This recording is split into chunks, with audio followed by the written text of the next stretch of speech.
आपने अपने काम के बारे में बताया। अभी कुछ दिन पहले ही आपने 100 दिन पूरे किए हैं, तो क्या आज आप हमारे मंच से आप अपना रिपोर्ट कार्ड पेश कर चुके हैं? ये बीजेपी की गवर्नमेंट में या दूसरे सरकार भी आजकल इस तरीके से ट्रांसपेरेंट हो रही है कि जनता के प्रति जवाबदारी कहीं न कहीं दिख रही है।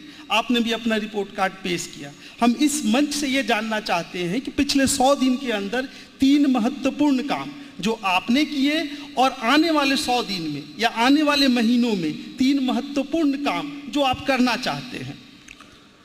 देखिए, वैसे तो क्योंकि 100 दिनों का कालखंड बहुत छोटा होता है, 100 दिनों का कालखंड हमने अपने समर्पण और प्रयास के नाम किया है।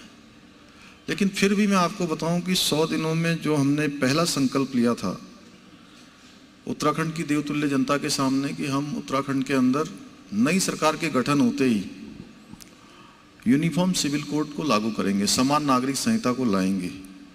और नई सरकार के गठन होते ही हमने सबसे पहला फैसला लिया कि हम यूनिफॉर्म सिविल कोड लागू करेंगे और हमने उसको लागू करने के लिए कमेटी का गठन कर दिया। 5 सदस्यीय कमेटी का गठन हो गया है और उसने काम करना शुरू कर दिया है। वो कमेटी अपनी मीटिंगें कर रही हैं, लगातार मीटिंग कर रही है, ड्राफ्ट बना रही है और जल्दी ही जनता की सुझाव भी लेगी, हितधारकों से बात करेगी। उस दिशा में हम आगे बढ़ रहे हैं। दूसरा, हमने यहाँ पर भ्रष्टाचार पर जिस प्रकार माननीय प्रधानमंत्री जी ने इस बार 15 अगस्त को लाल किले की प्राचीर से उन्होंने कहा कि भ्रष्टाचार जो है देश के अंदर जिस प्रकार से देश को खोखला करने का काम किया है देश की आज़ादी के 75 सालों में, उस पर सबको जो है एक मुहिम के तहत एकजुट होकर संगठित होकर उसके खिलाफ खड़ा होने की आवश्यकता है। तो उस दिशा में हमारा राज्य भी आगे बढ़ा है।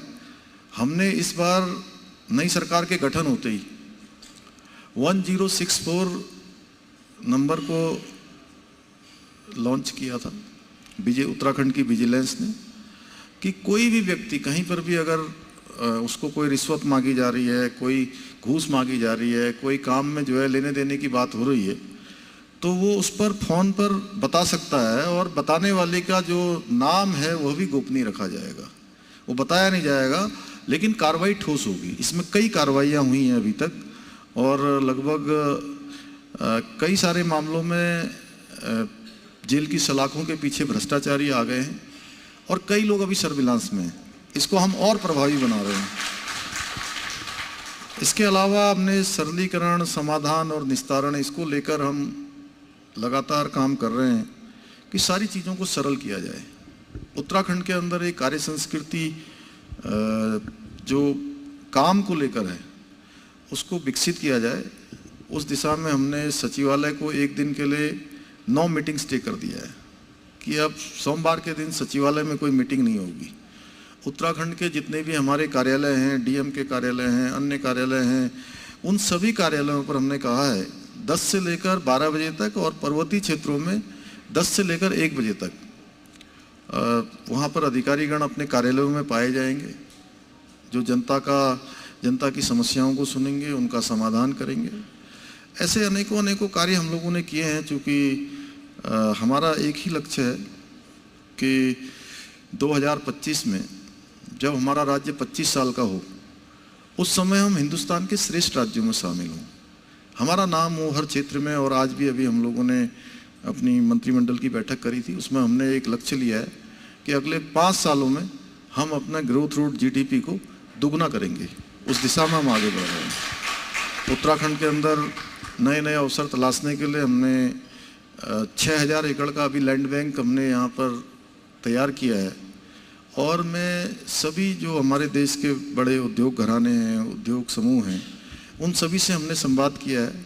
सबको हमने आमंत्रित किया है कि उत्तराखंड के अंदर आइए, उत्तराखंड के अंदर अपना उद्योग स्थापित करिए। और एकल खिड़की व्यवस्था है उसको और व्यवहारिक रूप से हम धरातल पर उसको मजबूत कर रहे हैं, उसको आसान कर रहे हैं, जिससे कि लोगों को आने में, जाने में, यहाँ काम करने में किसी प्रकार की कोई परेशानी न हो। उनकी सहूलियत के हिसाब से हम उद्योगों में जो अमेंडमेंट करना है, नई उद्योग नीति लानी है, उद्योगों में जिस प्रकार की भी हम सरलीकरण कर सकते हैं उस सरलीकरण कर रहे हैं। पर्यटन के क्षेत्र में भी हमने बहुत सारी चीज़ों को किया है। ऐसे भारत सरकार से भी हमने मांग की है अभी कि जो हमारे हाइड्रो के प्रोजेक्ट उत्तराखंड के अंदर चलते हैं उन पर कहीं पर रोक लग जाती है। वन पर्यावरण मंत्रालय की उसमें एनओसी नहीं मिल पाती है। अभी मध्य क्षेत्रीय परिषद की बैठक में माननीय गृह मंत्री जी की अध्यक्षता में बैठक हुई थी, उसमें भी मैंने ये विषय रखा है।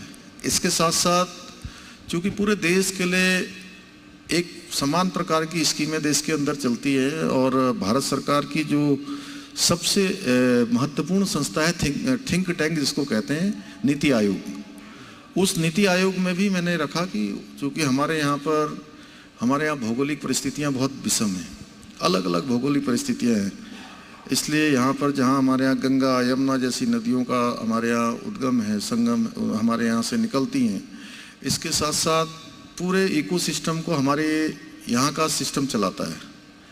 चाहे वो पर्यावरण की दृष्टि से देखें, चाहे हम वनों की दृष्टि से देखें, चाहे हम ऑक्सीजन को लेकर देखें, हर क्षेत्र में।